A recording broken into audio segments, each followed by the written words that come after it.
This episode of the Busted Wide Open podcast is brought to you by Blueberry.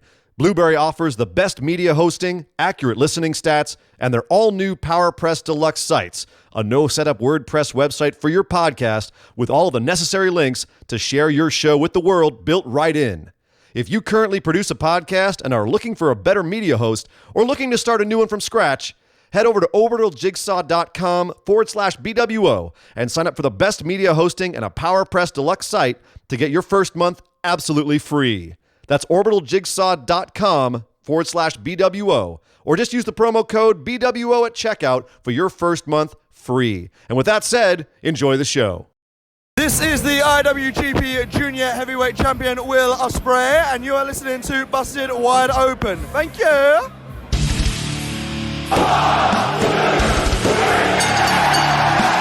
You're listening to the Busted Wide Open podcast, dropping the elbow on the hottest topics in sports entertainment and the world of professional wrestling. With your hosts, Nick Howell and Sir Ian Dangerous. Coming to you from the Orbital Jigsaw Network Arena in sunny Southern California.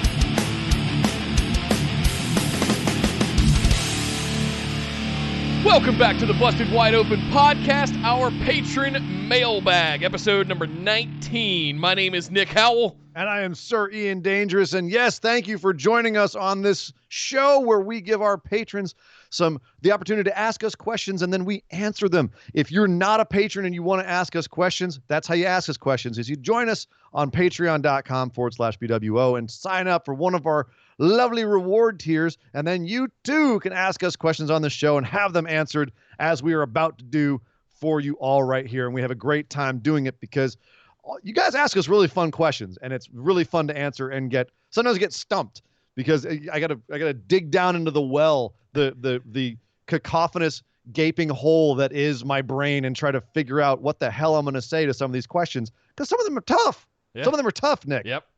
Absolutely. But guys, don't forget to join us over on the social medias. You can find links to all of that stuff over at bwopodcast.com. You make sure you're subscribed to our YouTube channel at youtube.com/bustedwideopen, where we stream live every Tuesday at 8 p.m. Eastern and every Saturday at 3 p.m. Eastern, and then do this show immediately after the 3 p.m. show on Saturday, usually about 5 p.m.-ish. But yeah, we got lots of questions to go through today. We want to make sure to thank you to all of our patrons, of course. But let's not waste any time because we got a lot to get through today, Sir Ian and Dangerous. We're going to kick things off with Brandon asking, what are your Jeff Cobb dream matches? Ooh. It's funny because I feel like I've seen Jeff Cobb with a lot of people thanks to both Lucha Underground, Ring of Honor, New Japan. Like I've seen him with a lot of the people I really would like to see him with. It's just kind of WWE in general that he hasn't really had a whole lot of interaction with. Guys like I would love to see him have a match with like Seth or Kevin Owens. Kevin Owens was mine, for the record. Really? Yeah. There you go. I mean, I think that would be a really fun match, or get him in there and do some sort of Haas match. I don't think he's ever had a match with Walter. I'd have to double check that because they were both working PWG around the same time, so they may have crossed paths. But like any kind of Haas match, you get him against a little guy. And it would be a lot of fun. So I'm instantly drawn to the other meatballs. I'm drawn to Kevin Owens, Samoa Joe, Otis Dozovic. I was going to say Otis, yeah. All of the guys that have a similar body shape, but probably can't do a lot of the stuff that Jeff Cobb can do. Right. Because if you look at that dude, look at it. You're distracted by his torso, but pay attention to his legs. That dude is jacked. Yeah. Like he will sit there and do a standing moonsault with no effort. It's beautiful to watch. I've seen him work against big guys. I actually saw him do a match against now Bronson Reed, but formerly Jonah Rock, and he was tossing that dude around like it was. I mean, he told me after the match that it wasn't nothing. Like he was like, "That's a big boy to be throwing around." A lot of beef, but at the same, a lot of beef. But he still tossed him like it seemed like it was nothing. So yeah, anybody big would be really fun to see Jeff Cobb go against. It's funny because of the way that they book him and the fact that Jeff isn't really that tall. He's only about 5'10". He's just, a block, a husky. Human block. He's a husky. As Grandma would say, he's husky. Yeah. But you put him in there with someone like, like a Braun Strowman who towers over him and have Jeff be kind of the underdog or not be the big guy in the ring and see what he does. That might be interesting as well. So most of my dream matches for Jeff would be in WWE. There's a couple in AEW that I could really have fun with. Him and Pac would be a lot of fun. Oh, wow. I'd love to see that. But he's coming in as a heel, so I don't know how long it would be before we'll see that. Yeah. But I think they'll have a lot of opportunities in AEW to put on some good stuff. So absolutely. Yeah. Yeah. Thank you, Brandon, for that one. Next Yes, up, indeed. Jacob. What match or pay-per-view do you think is underrated and doesn't get as much credit as it should? For me, it's the 3 Stages of Hell match between Ryback and Cena. That's It's a funny pretty that- good one. That is a shockingly good one considering the participants. It's actually funny. The very first 3 Stages of Hell match between Stone Cold and Triple H is one of my favorite matches of all time. Yeah. Like that's a great one that really doesn't get talked about enough. Just completely set the stage for that style of match. And I thought perfectly worked too. I also want to throw in, oh shoot, I'm trying to remember when it happened. Dang. It was, I think, Money in the Bank 2012, CM Punk versus Daniel Bryan Yeah. was a really good one. There was one with the Dudleys versus Eddie Guerrero and Benoit that is popping into the top of my head. It was a tables match. Come on, Google. Work with me here. Vengeance 2002. Nice. That's a obscure one that you won't hear many people talk about, but I'm looking at the card for that one. He had Christian and Lance Storm versus Edge and Hollywood Hogan for the tag titles. He had Rob Van Dam versus Brock Lesnar in that one. So that was Cena's rookie year RVD, as well versus Chris Jericho. Can I talk about RVD for a second? Because his feud with Jerry Lynn in ECW back in the day, in the mid-'90s, is one of my favorite feuds of all time. Those guys just tore the house down every single night. And people forget how amazing Jerry Lynn was. We're talking underrated. Let's talk about Jerry Lynn.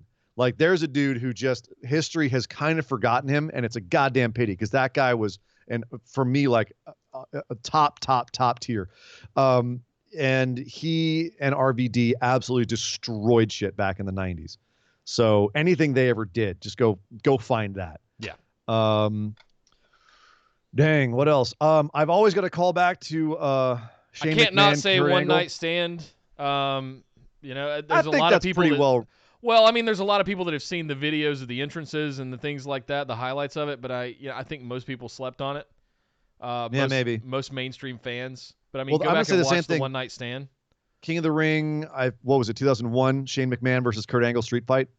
Yeah. Where Kurt had a broken tailbone, and his neck was messed up, and then he kept trying to throw Shane through the glass, and the glass wouldn't break because they didn't put safety glass. It was real glass. Yeah. And so by the end, Shane was just a completely bloody mess. Kurt was, walking on, basically his whole body was broken, and yet he still got back in the ring and gave him an angle slam off of a table. Apparently, Vince was so pissed at Shane McMahon after this match, he didn't talk to him for days. Like, this was absolutely, it gets talked about sometimes, like apocryphally, as like this crazy, like the shit they used to do back in the day match, but it's also a really freaking good match. Yeah. It's an absolute war. I had to look so that's up. what I want to throw in there. I had to look it up to see which one it was, but I remembered the card, most of the card. Unforgiven 2006. Cena and Edge in a TLC match. This was the farewell, or I guess the last match that Trish had with Lita. Hardy versus Nitro. McMahon's and Big Show versus DX Hell in a Cell. I mean, and it was in Canada too, so you had a hot crowd. That was the one that I remembered was the Cena Edge TLC match, and also Trish and Lita. But I mean, the Unforgiven 2006. If you're looking for a hot one to go back and watch, that was a big one. I've got another one. I was trying to think of a New Japan one that people don't know about. Tomohiro Ishii versus Minoru Suzuki. Was it Kazuna Road 2013? Because it was the same show that had Nakamura versus La Sombra on it. The Tomohiro Ishii Suzuki match from that night is awesome. It's what you'd expect from the two of them. Like we've seen them fight over the years. That's a great, like, kind of lost one of their series where they beat the crap out of each other. Suzuki Goto from Wrestle Kingdom a couple years ago is another one that like I thought no one really paid attention to. The hair match. Yeah. That was awesome. I loved that Where match. he shaved his own head, basically. Well, he choked him out. He hung Goto from he like picked him up. He was standing on the turnbuckle. He picked up Goto, choked him out, so Goto was just dead. And Suzuki screwed up, started toying with Goto. Goto had enough time to come back, beat Suzuki, and then Suzuki just gets a chair, sits down the ring, and shaves his own damn head, throws it down, and walks. That was amazing. Awesome. Oh, it was great. Well, we could do this all night. There are some fantastic and guys, these are all on the network. Don't sleep on this. Like if you've got the $10 a month network, not the New Japan ones, but I mean all the WWE. They're on ones, the New Japan network. I knew what you meant. Sure. Yeah, you can find them on New Japan World as well. So lots of good ones there. Right. Good question, Jacob. That's a good one. That's Very thread-worthy. Throw that one up as a question in the chat if you don't mind, or in the Facebook group. And Line Drive threw a couple up in the chat here. Said any Texas bull rope match, involving JBL. The match JBL Eddie Guerrero in 2004, where Eddie bladed and hit an artery, is an underrated match. Also, speaking of bloody matches, Undertaker and Brock Lesnar Hell in a Cell, where it's a bloodbath.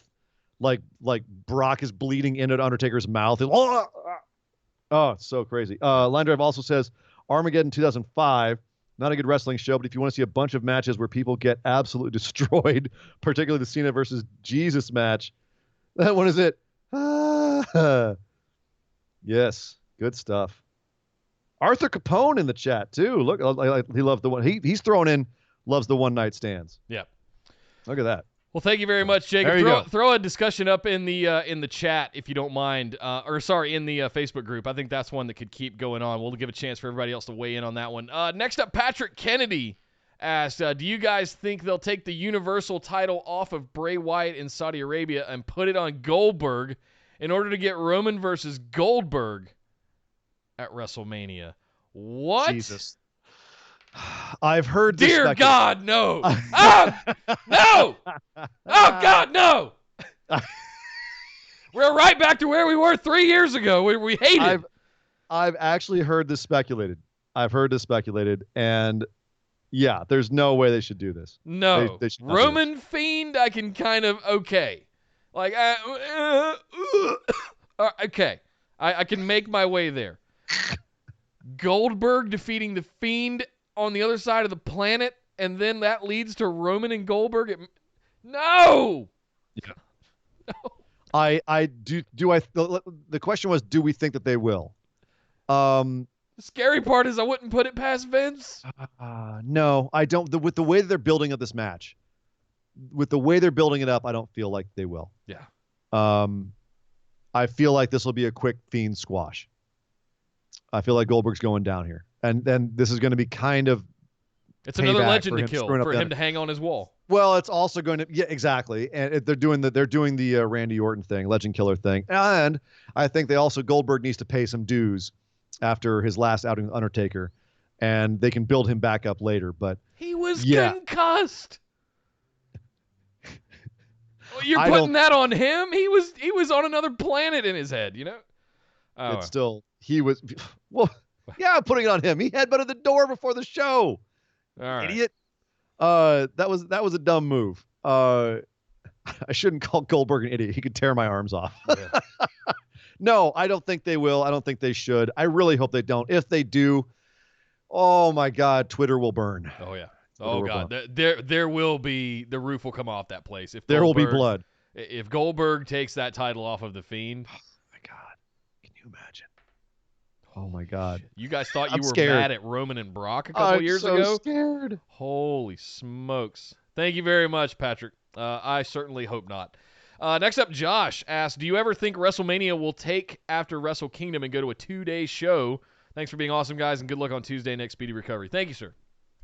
We'll see. Thank you. You know what? The fact that they did Wrestle Kingdom and it was successful over 2 days, and they were able to get 2 shows out of it, I can't imagine that WWE isn't looking at that and going, Now, they might be kind of doing that anyway because they've got TakeOver on Saturday night and WrestleMania on Sunday. So it's not really a 2-day WrestleMania, but they're doing a lot of shows back to back in one city on that weekend. Yeah. There's a lot WrestleMania of go to 2 wrestling nights? already Yeah. happening that weekend.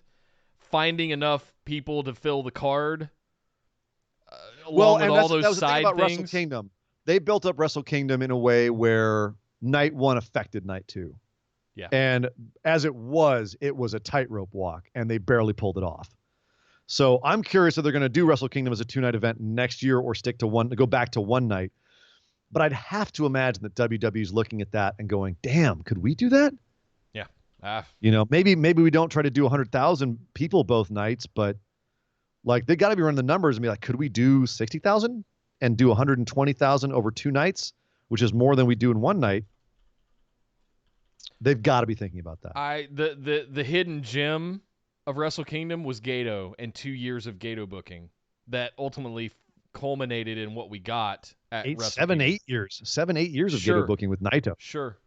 That's like a 7-year story, man. That's crazy. I don't want to assume that someone that tears up shows 90 minutes before they go live on TV has the capacity or capability to book something far enough out that where it would pay off to spread it out over 2 days and involve so many people and so many storylines. I don't have faith in that. I'm not saying they would pull it off at the way that the Wrestle Kingdom did. I think the question is, would they do it? And yeah, they might. If they feel like they can put on 2 days of wrestling shows, and let's face it, WrestleMania is already like, what, 8 hours? Yeah. You add a couple more matches. They always leave some matches on the cutting room floor. You throw a couple more matches there and do 2 days. Could they do it? Yeah, absolutely. Will they? Don't know. That is a really good question. Will they? Just depends on if they think they can pull it off. It makes more sense now that they've taken takeovers off of the schedule and back-to-back nights, but I still think they're going to have a takeover the night before WrestleMania. So that would be the only where if you had some kind of meshing of the two, right?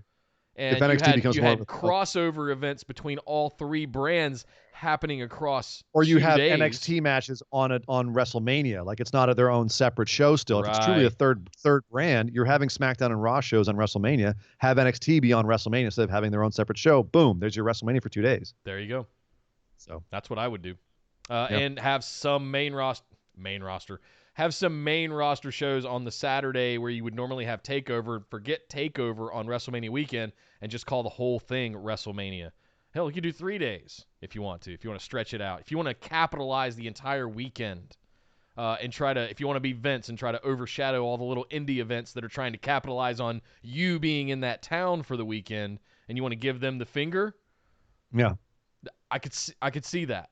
And you've got the billions and the capacity and the roster to pull it off. So, it's very possible. I don't think they'll do it this year or next year, but down the road, yeah. A couple years from now, I could see it. It could be as soon as next year. Yeah. If they see Wrestle Kingdom being successful. I mean, we're 6 months into this experiment of NXT Live on USA. Let's give them the rest of the year and see if they can continue to grow and prosper the way that they have. So. But then, it becomes a real reality that there is a legit third brand, and it's not just the minor leagues anymore. Thank you very much, Josh. Next up, Sean. Might have been asked before, but what's your favorite stipulation, and which match of that is tops for you? Thanks for being awesome, fellas, and good luck with the surgery. Thank you. We have been asked this before, but I'll go over it again. Ladder matches. Yeah. I love ladder matches. Money in the Bank, TLC, bring it on. TLC for me, and it's got to be Edge, Christian, Hardys, and the Dudleys. Yeah, the first couple, Yeah, I think one of the most epic ladder matches. CM Punk winning Money in the Bank was a great. Dolph Ziggler winning Money in the Bank. I've seen a lot of great ladder matches. The one that I like looking back on it, obviously Shawn Michaels Razor Ramon was the classic. That's the one that blew my mind back in the day. I was like, this is amazing. And there was a bunch of ones since then. Obviously, Edge and Christian and the Hardys, and then later the Dudley Boys. What became TLC also created my hunger for ladder matches. But there was a ladder match, and I was reminded of this. Oh God, a couple of weeks ago, that happened that I forgot how much I loved, and I actually went back and rewatched it. What's that? It still freaking holds up. Which one? I missed that. Back in 2000, I didn't say yet. Oh. Back in 2001, I was building up to it, Nick. Okay, I'm sorry. Back in 2001, I think it was at the Royal Rumble, Jericho versus Benoit in a ladder match. That's the one that ended with the walls of Jericho on the top of the ladder. It was outstanding freaking ladder match.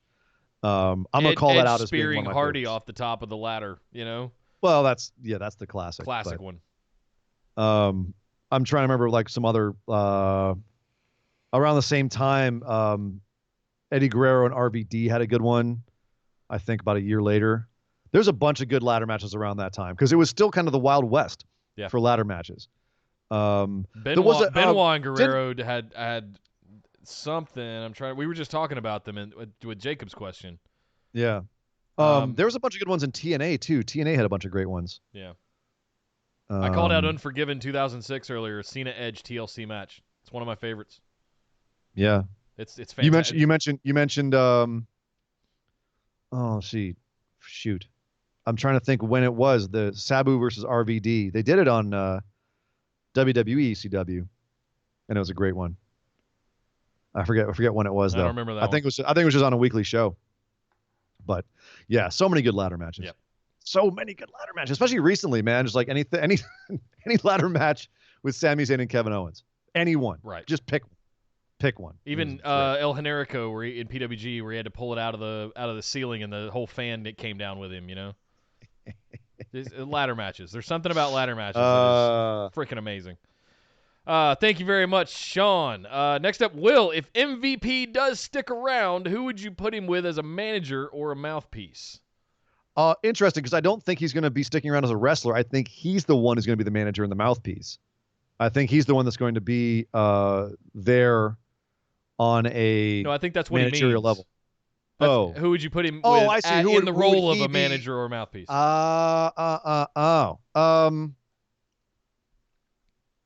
Dang, who needs Mojo Rawley? Maybe. I think that'd be a good pairing. It would have to be somebody that you could legitimize by doing so. Mojo Rawley. Mojo needs help. He can talk, but he's not getting over. I remember somewhat liking the idea of giving Bobby Lashley a mouthpiece in Leo Rush, and then they gave Bobby a mic again. Ooh, MVP would be a good mouthpiece with Bobby Lashley, I think could be really good, but it couldn't be made a joke. You'd have to legitimately build Bobby to be Brock Lesnar caliber of beast. Yeah. And if you did it right, I could see Lashley. Don't let him speak. The MVP do all the talking. Heyman Brock style. Lesnar it. Brock Lesnar the F out of it.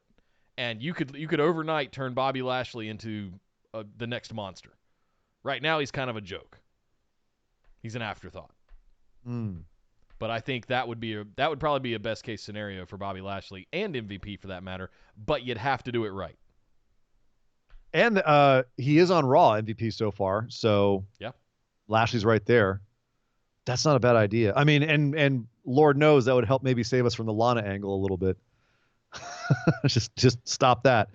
Just not to sidetrack. I don't care about either one of them. I want to know what's going on with Ruru.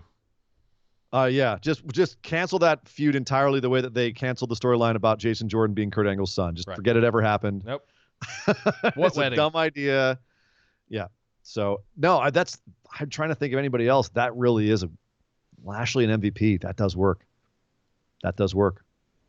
Yeah, good call. Thank you very much, Sean or Will. Thank you, Will, and thank you very much for your generosity earlier today, man. My God. Very, very, very cool of you. We were still blown away off air when we were. Oh my God. I am shooketh. I'm shooketh. Next up, the current BWO Patron Pick'ems champion, Mr. Chris White, who will be defending his title for the first time at WrestleMania this year, the show of shows. On the big stage. Ooh. You have your challengers lining up already. He asked, if you could swap wrestlers' theme music with past wrestlers, whose would you switch? Example, I always thought Brock could walk out to Dan Severn's old music, and it would mesh well. That would, actually. Oh, man. This is hard. I don't know, because I'm so ingrained with who's the easy one. Give Chad Gable Kurt Angle's music. That's cherry picking. That's a low hanging fruit. That goes deeper. Chad Angle should have been the one that was Kurt Angle's son. You know, I if think they were history going to is do proving that that. angle, that would have worked out. No pun It was intended. the obvious decision, but it was obvious because it's obvious. Like Jason Jordan, I get what they were trying to go with, but You picked the wrong American Alpha member. God laughs when you make plans. Right. So, oh man, switching theme songs. Uh,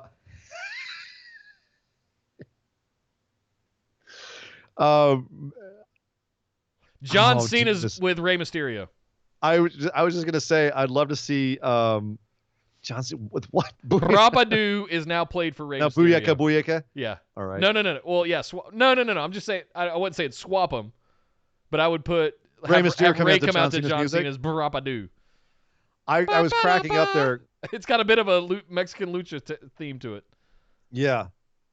I could you could pull it off.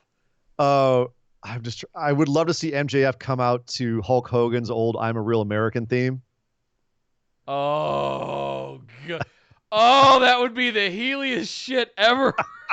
Oh god. Nuclear. Oh my god. Him or or Damian Sandow. What's his name now over in NWA? I always forget. I don't know. I Dang. don't watch that near as much as I would like to. Yeah. I try to keep up on it, and just there's only so many hours in the week. Yeah. I'm gonna have a lot of free that. time here in the next week. I'll be catching up. I'll be doing NWA Power Marathon. Right. What else? Aaron Stevens. Aaron Stevens. Thank you. Damn. Line Drive. Real name. Damn. Who else could we swap? Let me see. I'm trying to think of fun ones that would still mesh with whose music could I put on another wrestler and it still work? That's the way I'm approaching this. Exactly. Yeah. Yeah. You couldn't do The Rock's music because it's tailored for him. Well, that's the problem. There's so many of these songs are really just tailored. You know who needs a new damn theme song?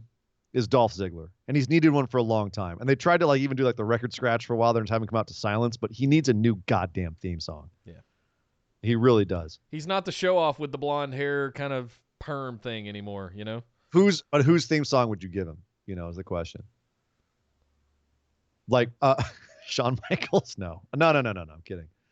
It's not bad. Although I did just think that I would love to hear Drew McIntyre come out to Roddy Piper's music, which is just basically bagpipes. That's all it is. They have the whole big theme now for Drew, but just basic bagpipes. I'd be down. I'm Scottish heritage. I miss the marching band drums. Yeah, exactly. That's what I'm saying. That's still that Drew McIntyre entrance where he had the whole police marching band. Oh, one playing of the him best out. Ever. Amazing. Oh, that was good. This is a good one, Chris. I'm gonna have to sleep on this one, man. The Cena on Mysterio one was kind of a easy one that came to me, but I'm struggling. I'm wanting to put Cult of Personality from CM Punk onto somebody else. That's one that's popping in my head because it's not directly. It doesn't say his name. Like if you smell what The Rock is cooking, I don't know what I could do with that one. But Cult of Personality, I could totally see on. It's funny, It's funny. I'm also hung up on the MJF coming out to Hogan's music. It's just too good. This is the funny thing is you see a lot where wrestlers, especially now we get to kind of see behind the curtains a little bit. Like in NXT, they start coming out to some music and then they change it. At a certain point, it's not appropriate. Yeah. Or they alter it and then someone else gets that music. I remember when Drew McIntyre came out to William Regal's music back in the day at one point. Oh yeah. I remember that, for instance, Bobby Roode's music, Glorious, was originally meant for Shinsuke Nakamura, and he was like, nah, this isn't me. And so he helped them kind of create his own song. So there's a lot of that where there, but for the grace of God, or sometimes where they have people come out to other people's music. I'm trying to remember who, because Kurt Angle's music was originally for somebody else as well. And I'll be damned, but I'm of course I'm spacing it right now. But his music was originally for somebody else, and actually that person came out to that music. And then it was just a couple of times, and then Kurt got it and made it iconic. So the evolution of wrestling themes has always been fascinating to me. But yeah, this is definitely a sleep on this question kind of one. So there was some back and forth in the chat. People saying they'd put Cult of Personality on Seth, and in my head, I was actually going to take Burn It Down and put it on Murphy. Those two would actually work pretty well, right? Huh? Who is Buddy? Murphy. Sorry, Will. Murphy. I love RoboCop. It's one of my favorite childhood films ever of all time. I love it. Okay. Look, we could do those for hours. That's one of those. Thank you very much, champ. We'll get some more of those out there. Next up, Dominic. First off, congratulations on 200 episodes, guys. I raise my glass to many, many more. Thank you, Dominic. Much obliged. Seems we're mostly talking about the main guys. Who would be your favorite wrestler who was always stuck in mid-card limbo? I'm personally a huge Lance Storm fan, if you can be serious for a minute. One of those who seems to have done everything except make it to main event. Thanks, guys. Keep rocking, and good luck, Nick, on your surgery. Thank you. Thank you, Dominic. Who is your favorite mid-card limbo wrestler? Guy who's never really made it. Al Snow is the one that pops the top Al of my Snow, head. Malenko. Malenko's a good one. Dean Malenko. Kidman. Billy Kidman. Billy Kidman. I mentioned Jerry Lynn earlier. I mean, we've done a bonus episode on, I think it was the Attitude Era or something like that, and I credit Billy Kidman for kicking off the Attitude Era. Most people look at Stone Cold's King of the Ring speech. I think Billy Kidman kicked it off, but he never really. So I definitely count him. Yeah, those are mine.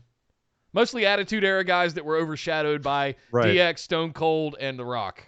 If you think of, and the McMahons, if you think about it that way. Those four were the key cornerstones of the Attitude Era, and then everybody else that never really got any chance because of them. When I was a kid, Junkyard Dog. Oh yeah, I love Junk, and he never quite got as high as I felt like he should. Yeah, those would be mine. Also, the Kurt Angle theme song was originally for the Patriot. I was just stumping myself on that. Mid-card limbo, mid-card guys.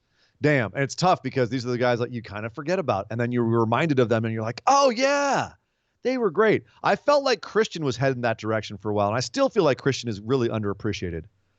But he always felt like a guy who was going to get stuck in mid-card limbo. And Gangrel is definitely like a mid-card limbo guy. I don't know if he ever should have been in the main event, but I always loved him. Yeah. But then again, the Attitude Era was really like a time for mid-carders. You look at the mid-carders from like the mid-2000s and like mid and late 2000s, like the aughts. There's a lot of crap mid-card there. There's a lot of like, oh yeah, I forgot about him. Well, bye. Yeah. Whoops. Yeah. Oh, I forgot about Chris Masters. Oh no. The masterpiece went unnoticed. Steve Blackman, I'll put out there.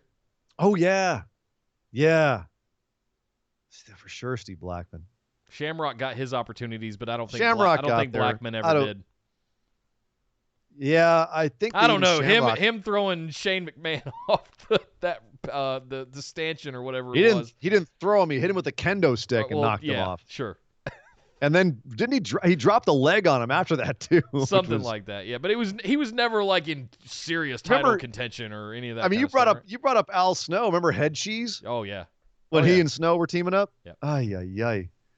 What a I love Al miserable Snow. attempt at charisma that What do we want? Head!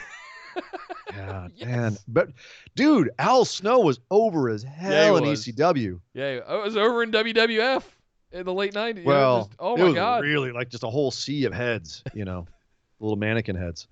That's creepy, thinking back on it.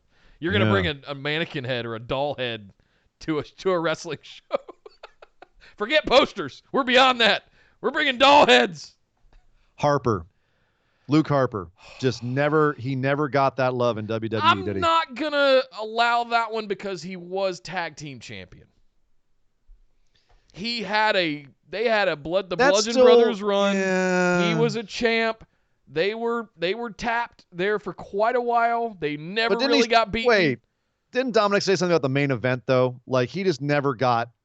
Oh sure. Like But I mean, like tag champs, but yeah, I feel like given that guys, you could pull a lot of guys now where you're like, man, they could have pushed them more. Cesaro, and he was a tag champ, but like they could have done so much more with him. So this week last night he's ringing a cowbell. Yep. in a comedy bit. Congratulations, I guess. I think we'll look back and say the same thing about Sammy too. Yeah, that's true. Thank you very much, Dominic. That's a good one. Next up, James asks, greetings, BWO Universe. Hope all had a fantastic Valentine's Day, Single Awareness Day, as some call it. His words, not mine. Tony Schiavone has been noted on his podcast as saying he's not a fan of the submission holds as a finish to a match. Interesting. He thinks it takes away of the pop at the end and leaves the opponent looking weak. Do you agree with this sentiment? If not, then what are some submission hold finishers that always make you pop?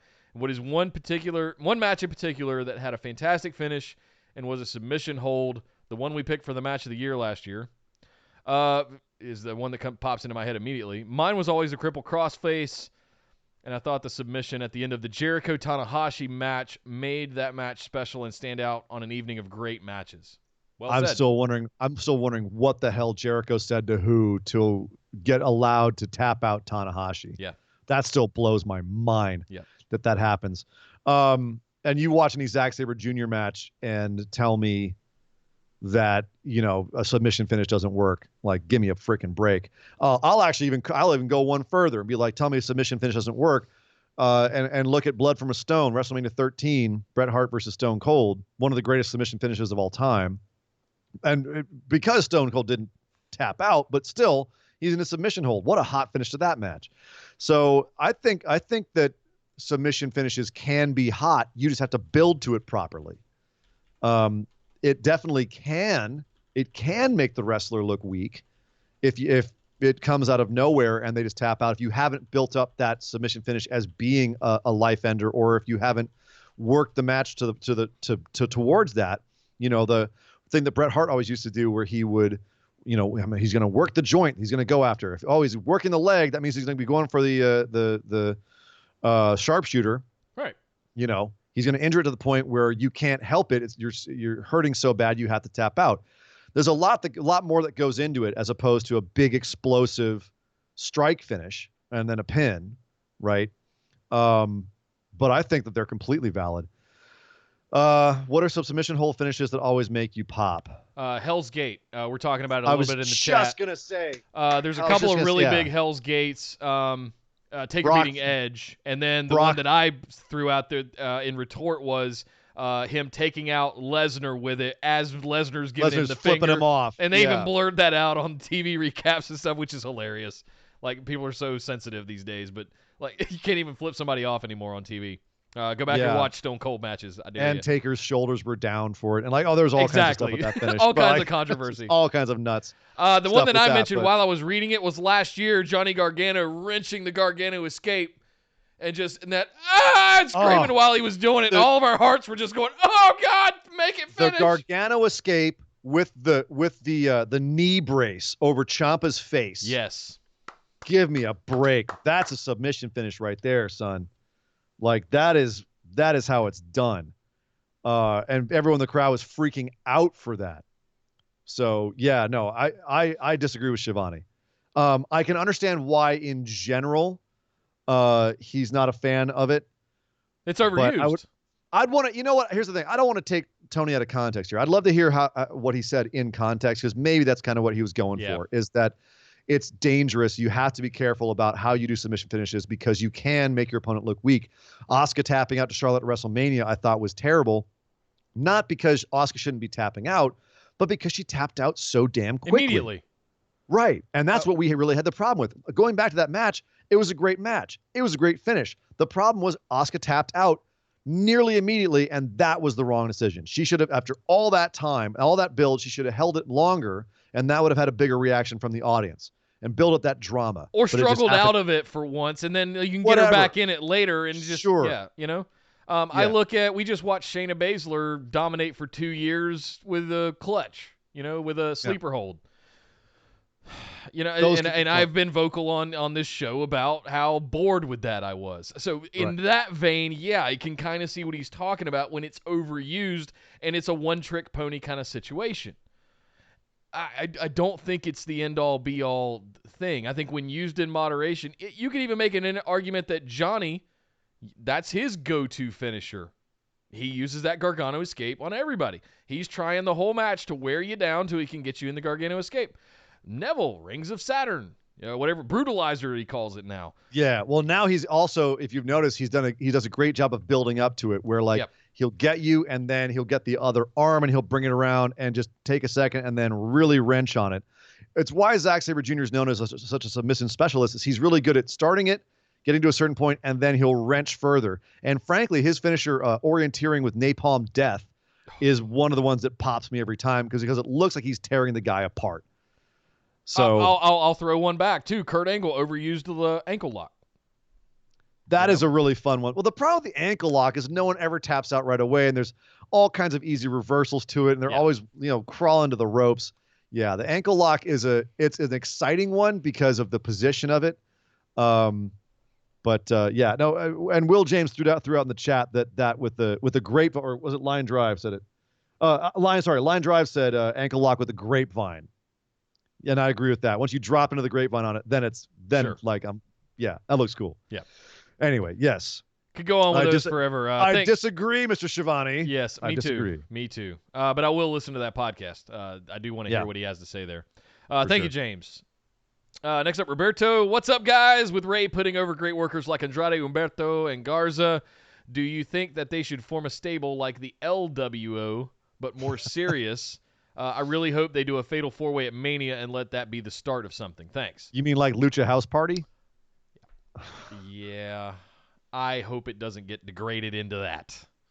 Right. There is obviously somebody has their eyes on Garza with the legacy of Rey Mysterio and Eddie Guerrero, and we've had some big figures that were Latino in the last 20 years of professional wrestling, specifically in WWE. And I think somebody's got their eyes on Humberto and Garza going, they could be the next one. And here's the thing. I prefer that it be like this, where everyone's kind of on their own side and doing their own thing. I'm really nervous about Latino stables in WWE. Lucha House Party, Mexicools, it doesn't work out well. No. So it just makes me nervous, that concept. But having a whole bunch of really talented Latino wrestlers who can work a lucha style and all are very comfortable with each other and have charisma, you've got 8 dudes right now that fall under that category, and you could put any of them in a match together and they can go out there and ball out. Yeah. Just have them all bounce off each other. Like, no need to form a stable. Nope. Just WWE doesn't have a good history of forming stables based on nationality. They just don't. I mean, Latino Heat was about the only thing that I can think of that has actually worked. I'm sorry. Go back and listen to Eddie Guerrero's entrance music. Like, read the lyrics. Okay. It's painful. Is it? Okay. It straight up says, like, I lied, I cheat, I steal because I'm Mexican. Like, fair. It's I hear you. Not good. Fair. So, like, he got over because it's damn Eddie Guerrero, and he's just you gotta love him. But if it wasn't Eddie Guerrero, then you turn around to Mexicools. They're coming out on lawnmowers. You know what I mean? So, or Jesus Christ, what was the thing they did to? What was the name of the character? They did the parking lot brawl with Cena. No. Cena ran over him with a lawnmower. Like, yes. I mean, at least Del Rio had a little bit of legitimacy, but I was thinking more of like what they did to, oh, dang it. I'm trying to remember what the character's name was. It was just Chavo Guerrero, but like, I forget something white, where he, like, Chavo turned into, like, he like was wearing the sweater around his neck, and he turned into, like, he basically wanted to be white. And so he bleached his hair. And he was wearing, like, the sweater around his neck. I don't remember this. He changed his name to something. It was bad, dude. It was bad. It was really, really bad. Poor Chavo. Oh, man.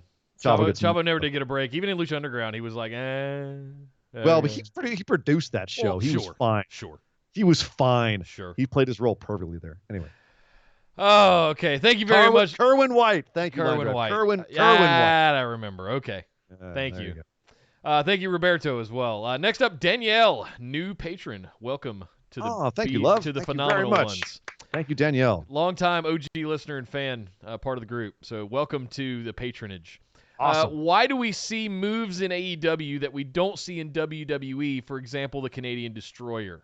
We do see the Canadian Destroyer in WWE, actually. Rey Mysterio does it all the time. Yeah, Rey Mysterio and Andrade have been doing it. Adam Cole's finisher is the Panama Sunrise, which is essentially a second rope drop Canadian destroyer. Yeah. Cena did it towards the end of his run. He was doing Canadian destroyers with guys. Kevin Owens gave him one.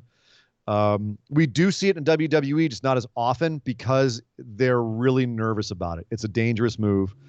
I'm actually kind of glad we don't see it a ton. It's getting spammed a little bit. Yeah. It's NXT kind of- UK, the Cruiserweight Championship match, Travis Banks took one from Swerve Scott. So Yeah. they are there. They do happen. We don't see a lot on the main roster just because a lot of guys can't do it. Or they're just nervous about doing it, or it's not a move you want to do every week. Yeah. It was crazy to see Dustin Rhodes do it this week. Dustin Rhodes doing Canadian Destroyer, like, good Lord. But yeah, it does happen in WWE, but it's not as prevalent. Yeah. And I think it's because AEW is kind of a more indie style of wrestling over there. They tend to do those bigger moves. But we've talked about this before, Nick. Canadian Destroyer is a move that is starting to get way overused. And it's starting to be used as a transitional move. And that's one of those moves that should be, if not the end of a match, it should be like what it was for that Dustin and Sammy Guevara match, where Dustin gives him the Canadian Destroyer and then gives him the finishing move right afterwards. And Yes. boom, it's you're done. It's a 1-2 punch. You're done. Yep. 1-2 punch. Like Or Adam it's Cole uses the Panama Sunrise and into the last shot. Like that's a Right. good It's 1-2 it's punch. a setup. The guy is just so wrecked after it. You can just do this running knee. I even liked it in the Cruiserweight match I just talked about at NXT UK's last takeover, where it ended the sequence. Like everyone's going full speed. That Canadian Destroyer happens and everyone's like, cool, we're done. Like, boom. Now it's done. We got to reset because we're so devastated after that. Yeah. So yeah, I'm actually glad we don't see it a lot in WWE. It's getting overused. It should be something that when it comes out, it should be like what it is in the Rey and Andrade matches where it happens. People go, oh my God. And then action stops for a second. We all breathe for a second. Or it's near the end of the match. So, yeah. I'm a fan of the move. I'm not a fan of the spam. I'll say that. That's what I'll say. And she's it talking takes about just away a ton from of moves. It takes away from the power of the move. Whatever the Right. move is, the more you have people doing it. I'm trying to think of what moves do they do in AEW that we don't see a lot in WWE. Pile driver. There was a pile driver this week on AEW, and that's outlawed in WWE for, Unless you're Undertaker. historical reason. Well, there's a couple of guys who are allowed to do it. Tombstones are still allowed. That's different than like a sit-out pile driver. Yeah. But after what happened with Kevin Owens, Owen Hart, and Stone Cold Steve Austin, and a lot of other neck injuries, like they're scared to death of pile drivers because so much could go wrong so quickly with those things. They pulled one out in Money in the Bank Tyson 2011 Kidd. with, well, that was a muscle buster Well, that sure. took him out. It's like a package pile driver. No, it's a shoulder move. Like, I'm sorry. You're right. I'm sorry. Yeah. I'm thinking of the wrong thing. yeah, yeah, no, Pentagon could never do his package pile driver in WWE. Is too scary. But no, I was gonna say with John Cena and CM Punk pulled off a pile driver in Money in the Bank 2011. But from what I understand, they went into business for themselves and did it. And it was also part of the story, right? With CM Punk was doing things you weren't allowed to do because WWE. But yeah, we almost never see a pile driver in WWE because they're outlawed. And actually when Gabe Sapolsky took over Evolve, they put out a whole list of moves you weren't allowed to do. And it was a whole bunch of indie moves that a lot of times on the indies they would do, and you still see them in AEW, but WWE doesn't allow them. So if you want to know why you don't see them, it's probably because WWE says you can't do that move. When you've got the legacy of the neck injuries that you have in WWE, it makes sense why you would outlaw that stuff. So many guys have gone out because of it. We're seeing them come back, which is amazing. But I understand. I understand. Thank you very much, Danielle. Next up, also new patron. I'm going to Jardy de Wanamaker. I hope I didn't butcher that. Jardy de Wanamaker. I believe it's Yardy, but I might be wrong. Yardy. Okay. Please let us know how to pronounce We that. apologize for butchering your name. Please tell us how to say it right. We'll do it right from now on. Instead of Cardi B, I'm going to call you Jardy D. How about No, Nick, you're fired. that? You're I'm fired. Jardy D. Yardy, Yardy D. we're sorry. I'm sorry. I'm sorry for my co-host here. I apologize profusely. Nick, stop. It's all in good fun. Hello, guys. First of all, thanks for being amazing and making my day when there is a new episode. I recently went to a local wrestling show and really had an awesome time. So my question is, what are your best memories of a local wrestling show? I would love to know what show you went to there. Yeah. And you know, like, was there anyone there? Like, what? Yeah, tell us about that show. Over in Facebook discussion group. Mm-hmm. Favorite memory of a local wrestling show. Why don't you go first on this, Nick? I'm going to try and marinate for a second. Seeing Ricochet win Battle of Los Angeles, and that's hard to top. It's really going to be hard to top that. And, you know, the drinking beer out of pitchers, Hangman Adam Page style. And then how'd that work out? Yakking outside and coming back in and still getting the bumper that you guys. Ladies and gentlemen, this is the. He cut that sitting right next to me, literally smelling like beer and vomit and sweat because it was 150 degrees in that place. And he had just won Battle of LA, and here comes this redneck-looking dude with an ugly beard that was still new, and he still cut that amazing promo for us that we played for the last 2 years here on the show. So I'm going to be hard-pressed to beat that one. Such a sweetheart of a guy. Yeah. Man. Such a sweetheart. What a wonderful guy. Yeah, I was there for that, too. That was a sweat box. That was out in Encino, man. That was back in the old PWG. The American Legion in Reseda. Oh, my Lord. Oh my Lord, that place was hot. I was barely get 100 people. I was over talking to Dave Meltzer. You were talking to Ricochet. I was talking to Dave Meltzer. Right. And we got a picture of me and Meltzer. I look like a wet cat. It's all bedraggled. I look horrible. So I've never posted that picture. It just look horrible. Favorite memory of an indie show. I mean, yeah, we got so many good ones from PWG. Being up in the box seats at the new place. Seeing Ray in a little tiny show was really cool. It was like a little nothing show down in Torrance, and it was like 50 people, and it was crazy. And Rey Mysterio was there. I'm also going to give a nod to was it Pentagon and Cobb that had a match when we went to see Lucha Underground taping that they got thrown into us? Well, they bowled us over. Well, I was going to say, if you want to talk Lucha Underground, actually, if you watch the very last episode of Lucha Underground Season 2, you'll see me in the crowd right behind Vampiro. And that was the one where Pentagon came out of the crowd and nearly knocked me off my feet and went right for Vampiro and bladed him and got Vampiro's blood on me and my buddy Andy, who was there as well. So yeah, that was a fun one too. That's a fun memory. Yeah. It's funny. I always talk shit about it, but I can never forget my XPW experience. Like, it absolutely one of the worst shows I've ever been to. But it really sticks in my mind because it was just so bad. Yeah. It was just so insane. But, I was young, hadn't been to a whole lot of indie shows, and I was looking around like going, what the hell is going on? This is insane. They're hitting each other with light tubes. There's a chunk of light tube flying out into the crowd and hitting people. Like shards of glass hitting the crowd. It was absolutely a crap show. It was Sandman at like his lowest point of his life. Like out there drinking beer off of some stripper's chest. Like, it was New Jack was jumping off of stuff. Like, it was epic in its awfulness. So it has a soft spot in my heart, even though it's one of the worst shows I've ever been to. Sandman lighting up cigarettes and handing it to the ref and saying, "Here, hold this for me for a minute," and then kills the dude and then comes back and gets his cigarette. Just that stuff like that you're never gonna see on televised things, and those kinds of experiences you'll never forget. I was gonna say something else, but I couldn't remember what it was. Well. I can't help you. I can't help you, my friend. I can't help you. Just one more little shout out. Thank you for the question, Yardy. Also from Belgium, coming in from Europe, Yardy de Wanamaker. Thank you very much for being a patron and coming in from the other side of the globe. Thank you. And yes, and please tell, what was that indie show you went to out there? Was it in Belgium? If so, who wrestled in it? Would love to know. Planning on going on a little European trip sometime. Going to Ireland later this year. Definitely want to check out some Irish wrestling. Oh, are you? Yeah, I am.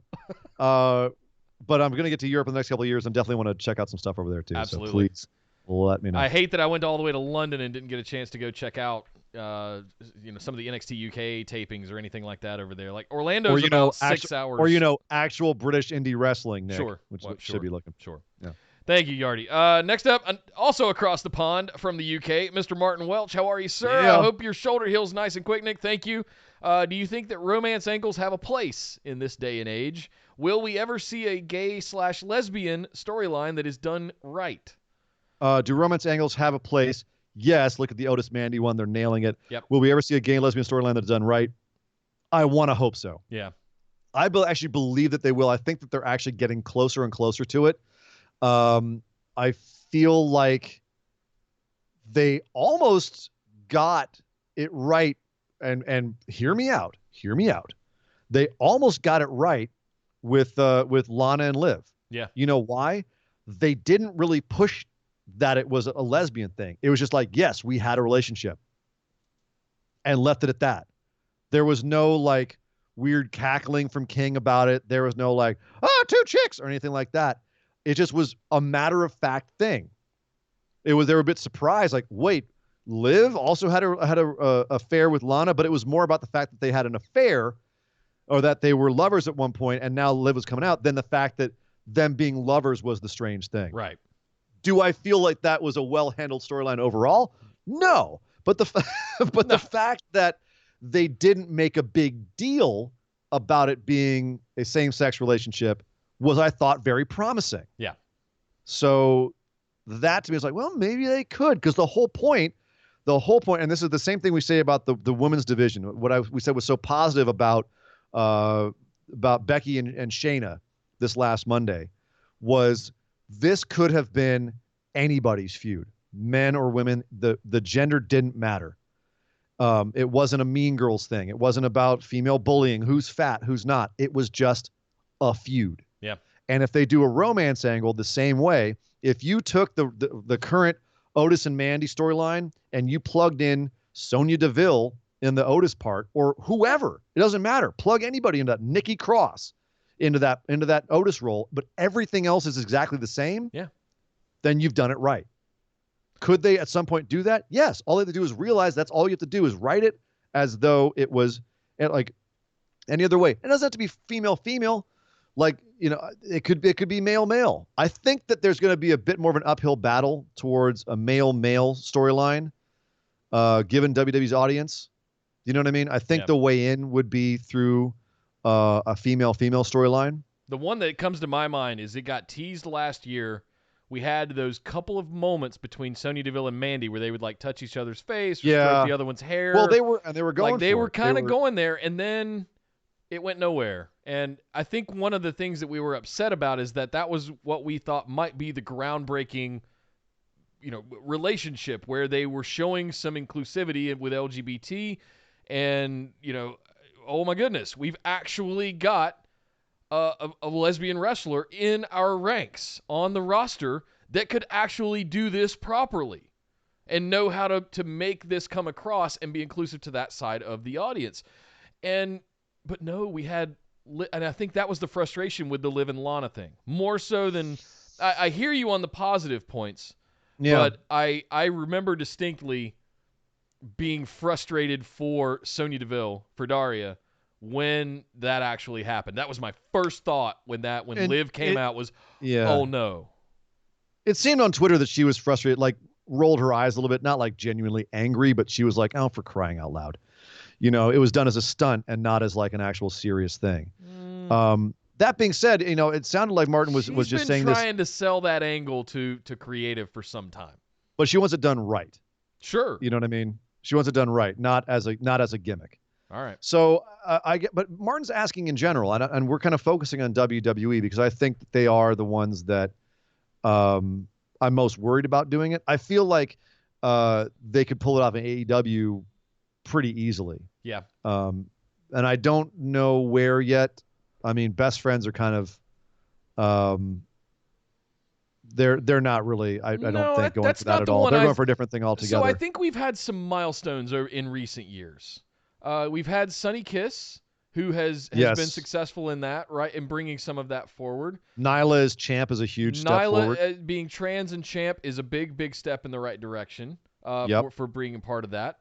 There was one other one that I was thinking of that I'm struggling to. Okay, yeah, these are the ones that I'm thinking of that we're making strides in the right direction.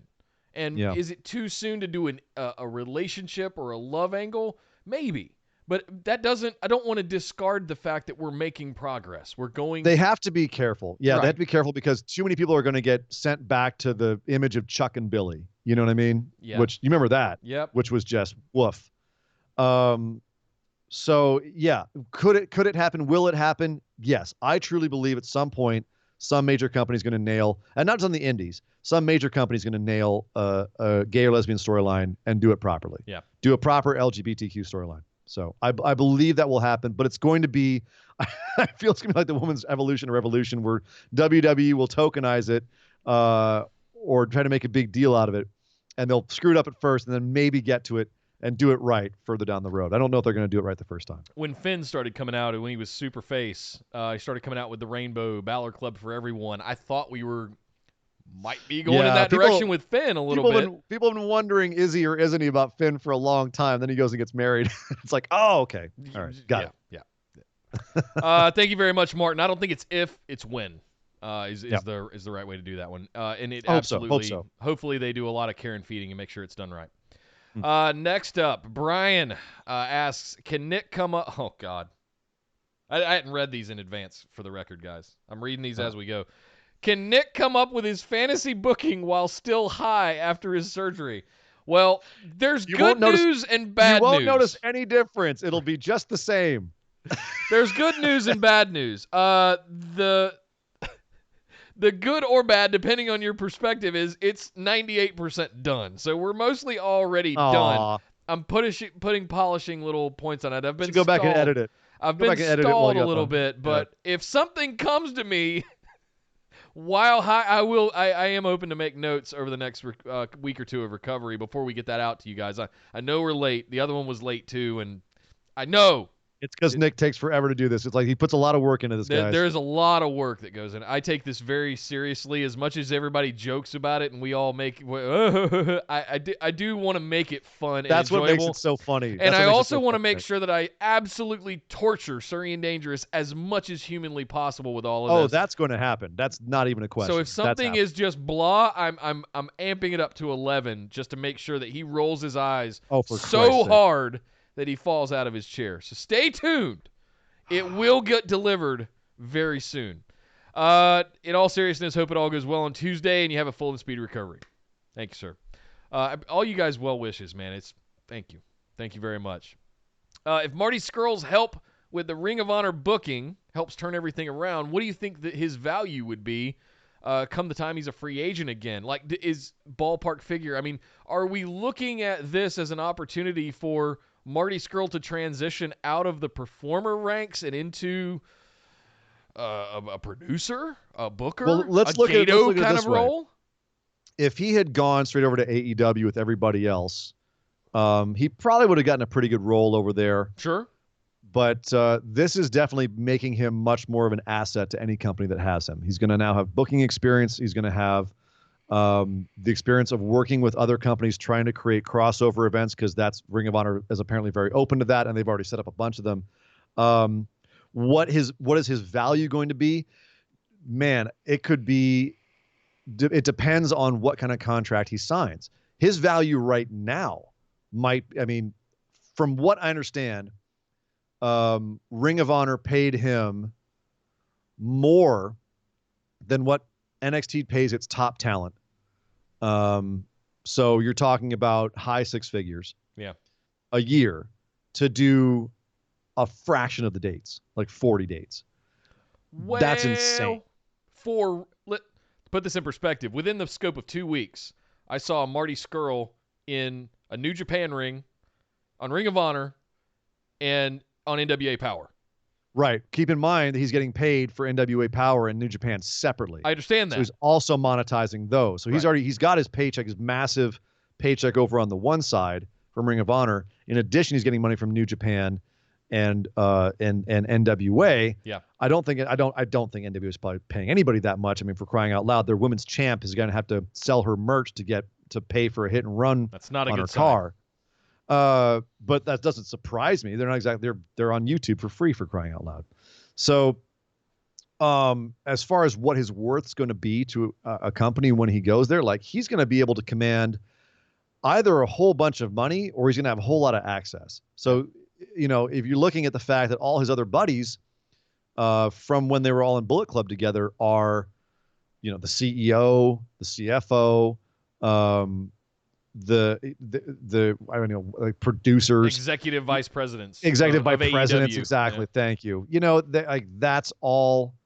He's making it so that when he goes there, he's going to be at that level or higher, so that he's going to be worth a few $1 million a year. What did Cody and the Bucks, if he does ever go there? What did Cody and the Bucks do before they started AEW?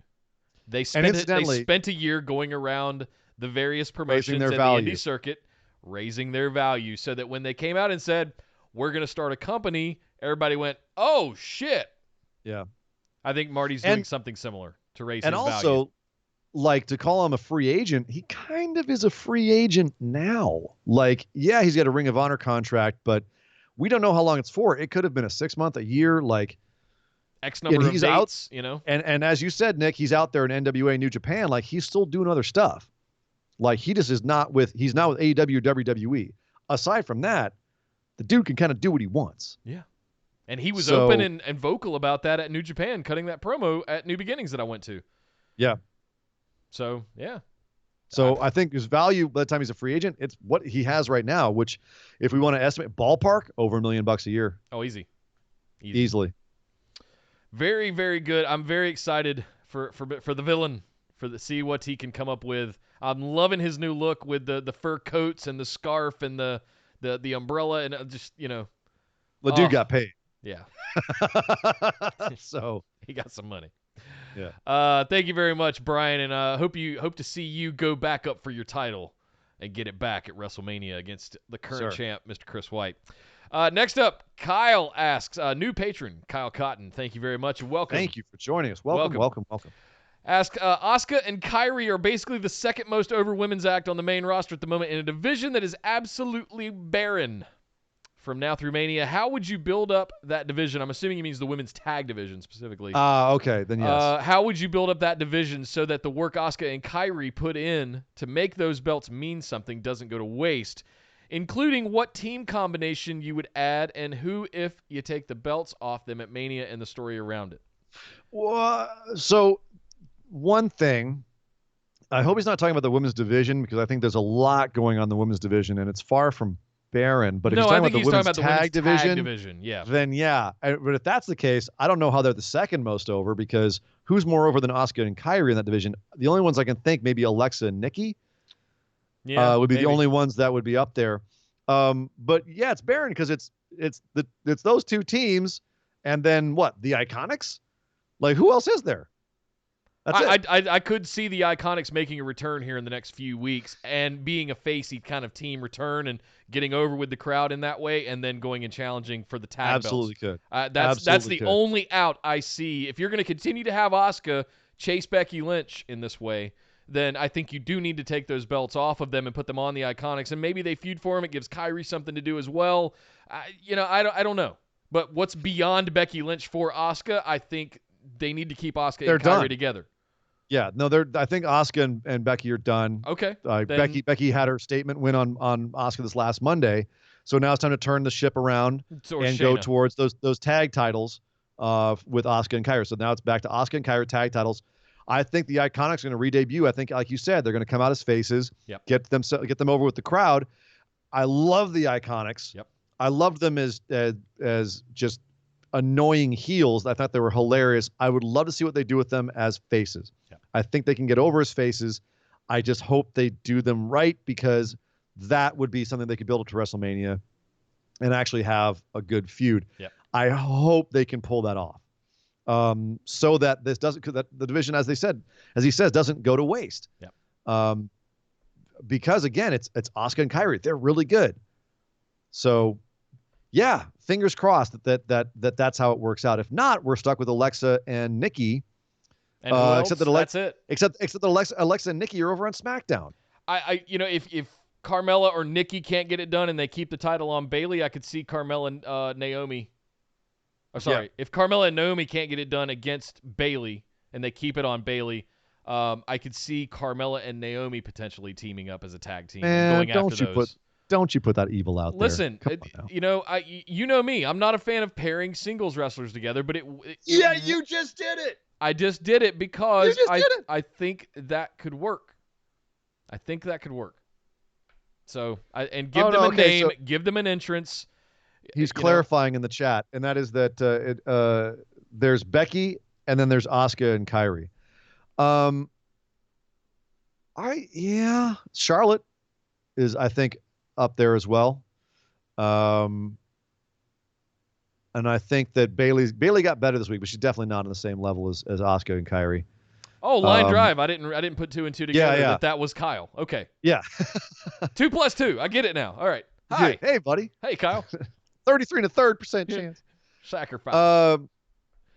So yeah, I don't think that it's totally barren. I think that they've definitely got some other stuff going on in the women's division, but there needs to be more work done. Bring the Iconics back. You can tread water till Mania, but we need a plan afterwards. Alexa is still a pretty big. She gets good reactions. Sure. And her and Nikki still get good reactions. I think there's more story to be told there, and they could build them up. But again, they're on the wrong brand for that. Yeah. So. Does that matter though when you only have one women's tag titles? They were supposed to defend it across all brands. Right. That was the promise. That was the promise. What but there's no women's tag teams do we have in NXT? You don't. You just have a ton of women. Right. And they got to put some tag teams together. You have Bad and Bougie. That's not really, Aaliyah's out with her nose job. Oh, whatever it is. So, yeah. Armenian Carmella. Come on, dude. Yeah. So I'm gonna say that to answer the question clearly, bring Iconics back, build them up to be faces. I think they could have a big, strong comeback. And then I think that those 4 women would work well together and create a meaningful feud to go to WrestleMania. Yeah. What happens after WrestleMania, I don't know, because he said it right. There ain't nothing else really going on. But you got 2 months. Get to WrestleMania, shake up the brands, and then we'll see where we're at. Yeah, exactly. So, yeah. Thank you very much, Kyle. Really good question. I really like the women's tag division. I like the idea of it. I want it to be more than it is, and I think we all have from the outset. As long as they kept it on Bayley and Sasha, I think that we all had skeptically optimistic hopes that it had would legitimacy. eventually. Yeah. And then when they gave it to the Iconics, it really put me over the moon about it because I was like, oh wow. But then they did nothing with it. Then they did it dirty. Yep. Next up, Billy asked, we talked on the last episode a bit about TNA and Impact. Just curious of your guys' thoughts on some of their innovations and, blatant ripoffs. Things like Ultimate X matches, 6-sided rings, ramps, level with the ring, feast or fired match, King of the Mountain match, anything else you could think of. While some was innovative and some were ripoffs, I feel they did enough to stand out and do something special. Heck, they even helped New Japan in their dark days. It's always great to talk to you. Speedy recovery. Helped New Japan. Helped. They brought over Okada and made him a joke. Yeah. It was one of the biggest travesties ever. I mean, helped in the sense that, New Japan was having a rough time, but New Japan's never forgiven TNA Impact for that stuff, man. Yeah. Woof. Happy to be on this wild journey that is wrestling with such a great group. Thank you, Billy. So the question is, indeed. what are our thoughts on some of their innovations and or blatant ripoffs? I think the 6-sided ring was it was cute. Was an interesting concept. It's something to be excited about. Like, how do we take the UFC MMA octagon kind of concept and bring it to professional wrestling? Right. You can talk to AJ Styles and other guys that were there in the early days, and they were like AJ Styles on a table for 3 with Kurt Angle and I believe Samoa Joe talking about how they were optimistic about the 6-sided ring in the early days. So a lot of exciting possibilities you could do with that, and I've seen some of the matches were really fun with that. Yeah. So I thought that was an interesting innovation that could have worked better. But I thought that overall they did a really good job with what they had with it. Yeah. I'm trying to think of like Some of their matches were straight ripoffs. You know, like Monsters Ball matches were really fun, but essentially it was a hardcore match. Yeah. With a couple extra stipulations thrown in. I love the Ultimate X matches though, or the what do they call it? Like not the scaffolding match, but you had like the belt hung way above the ring, and you had to like climb across the scaffolds to get to it. Like that was nuts, and there were some crazy stunts they did with that. And I tended to like those. Yeah. I also like when the ramp is level with the ring. That's that you see a lot of promotions that do that from time to time. AEW is doing that now. From time to time they do. Yeah. Yeah. And I think that turns out that can lend to some fun stuff. Unless you're Chris Daniels and you try to do a move over the rope. Or Titus O'Neil running down the ramp. Yeah. That doesn't work out so well. I think if there's one match that they should never ever do again, what'd they call it? It's a fisherman's match, fish market, Shark Boy, and was it the Dudley Boy? Sorry, Team 3D at that point versus Shark Boy and somebody else. I forget who he was with, but they had like fishing poles, and they were like, it was like, that sounds awful. Yeah. To full disclosure, I didn't watch a lot of TNA. It was like all I kinds was of barely fish on watching carts. WWE during the aughts. I had a lot of stuff going on as we moving to LA for the first time. All that stuff. So I've gone back and watched a lot of the highlights of stuff over the years, but I was not a religious watcher. No, you weren't a TNA guy? No. I liked the idea of the 6-sided ring for the innovation the idea of bringing something like that just to change the script up a little bit. What new could we do by introducing something like that? Right. Yeah, and that's the thing is like they definitely felt like they were trying hard to come up with new matches, like the King of the Mountain match. That's a cool idea. What was the one where you had to get in the ring and then get tossed out of the ring? Like it started outside of the ring, and then you had to get in the ring and then get tossed out. Like, yeah, I try to remember how exactly the rules were. They had like a huge long list of how the rules were supposed to go in this match. As the thing is, at a certain point, it felt like they were trying too hard to create gimmick matches. Yeah, it got too extreme. Something as simple as, a big dome cage or like the scaffold match where there's like the big bars and the titles hanging from way the hell up there. That's just simple. You don't have to go too crazy with it, but they did go really, really crazy sometimes. Yeah, they did. So, well, thank you very much. Oh, I lost my spot. Yeah, reverse battle royale, exactly. Reverse battle royale, reverse rumble. Yeah. Insane. Thank you very much, Billy. Good question. Stuff to think about for sure. With a lot of inspiration came from some of the early TNA days that we're seeing still today. Next up, Patrick asked, don't know if I have time for another one, but are guys as tickled with Pete Dunne and Matt Riddle as I am? Yes. Yeah, I'm tickled. I love them. Yeah. I definitely was like, oh, I don't want these guys to be comedy guys at first, and now I'm like, nope, they're too good. I'm loving it too much. Too much fun. Yeah. Loving it. Yeah. Loving it. Thank you, Patrick. Next up, Marshall, and finally, Marshall asks, can we get a prediction on the state of tag team wrestling in WWE? At times, I feel like it's heading in the right direction, and then it hits a brick wall. Yep. Will we ever see relevance in tag team wrestling in WWE? Thanks for everything, and prayers for you, Nick, for the surgery. Thank you, Marshall. In NXT, maybe, but even NXT's got like no tag teams right now. Raw's doing okay. Really? You're happy with Seth and Murphy being the tag champs? No, but there's hope there. AOP's there. Yeah. War Machine's there. Listen, if we don't end up with War Machine versus AOP at WrestleMania for the Raw Tag Championships, we effing riot. It's right there in front of you on a silver platter. Seriously. Oh, man, you're going to die on that hill? Oh, Nick. Oh.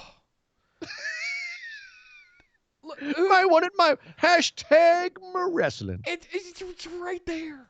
Like, we can bitch about the women's tag division all day. SmackDown this week was killing me.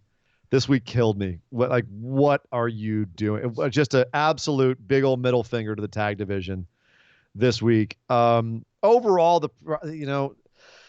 until Vince gives up some creative control, the tag teams are never going to get their due. He's just not a fan of tag team wrestling, and it shows. Yep. It absolutely shows. He doesn't respect the idea of having a whole separate tag division.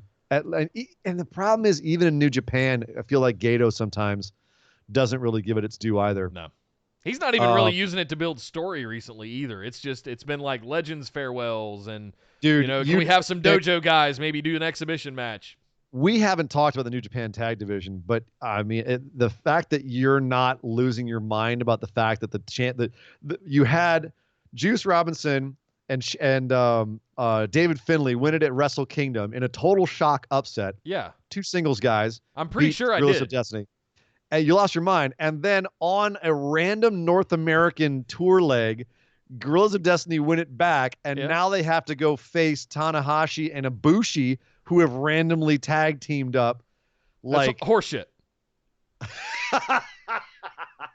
Yeah, 2 of the top singles wrestlers in the world.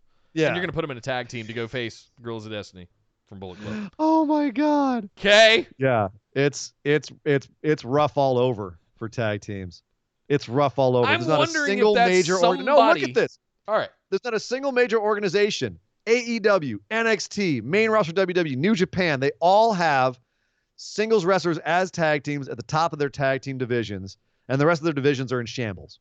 Every single one. They have a ton of tag teams over in AEW, but it's a big jumble of mediocrity and then like 1 or 2 big tag teams at the top. Even in AEW, the Bucks are non-existent over there as a force, as a tag team. That's the Bucks in their own company. It's madness right now, just across the entire landscape of major professional wrestling. It's trying to think. It's scary for me to say the Raw tag division, I think, has the most potential right now.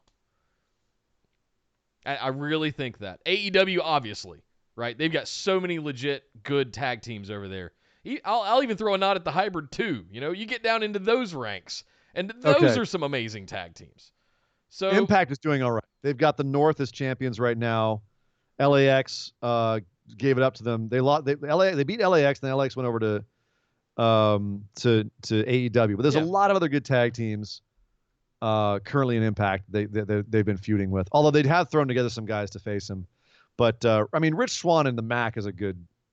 They had a great match at the North the last pay-per-view. Whatever. Oh no, Rich Swann was injured. When was the last time that? Anyway, they've had good matches. But okay, Impact is doing all right. Not great. They're all right. But all the other ones are rough. Yeah, I like AEW's tag division. I like Raw's tag division. Right. I like the potential. Let me be clear about that. I like the potential of Raw's tag division.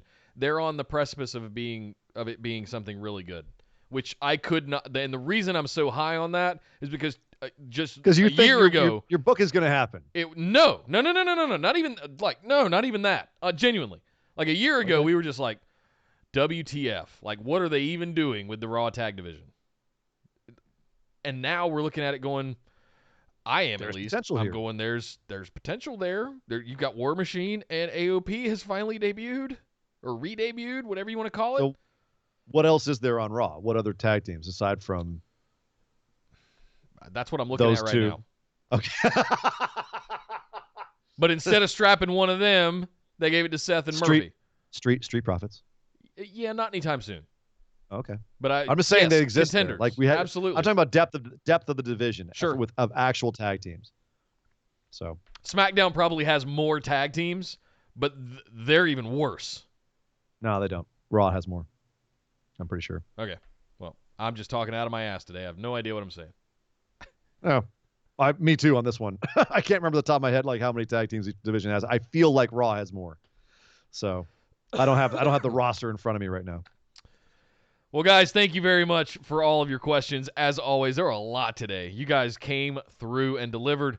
Big show. Hope you guys enjoyed all of this. Head over to BWOpodcast.com to find. Say again. Sorry, I was noting Will actually put a good one. He's listing all the Impact tag teams.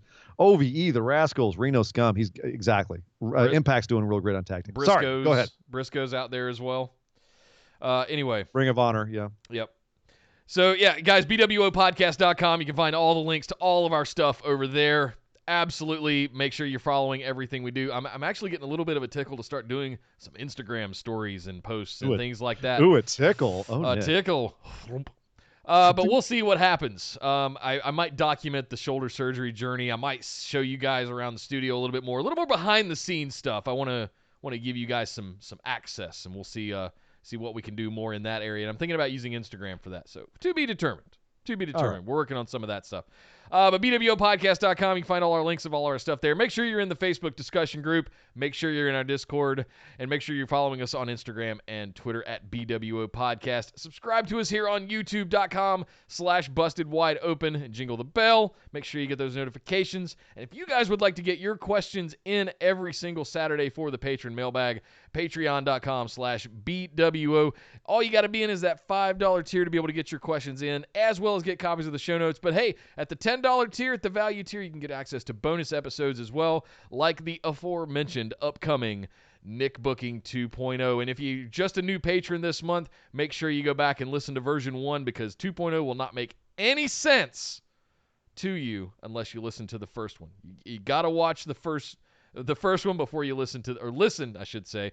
This time we're going to be watching Sir Ian Dangerous writhe in agony as he listens to Nick Booking 2.0 as we build our way to the main event of WrestleMania. You guys are not ready for this, I promise you. No, we're really, really not. Oh, my goodness. We're really not. I am so not ready for this. But guys, my name is Nick Howell. You can find me on Twitter at DataCenterDude. And I am Sir Ian Dangerous. You can find me on Twitter at Sir Ian Dangerous. But by God! Somebody stop the damn match! This show is part of the Orbital Jigsaw Network. For more episodes, subscribe to us on iTunes, Google Play, or Stitcher Radio. For details and show notes from each episode, check us out, orbitaljigsaw.com.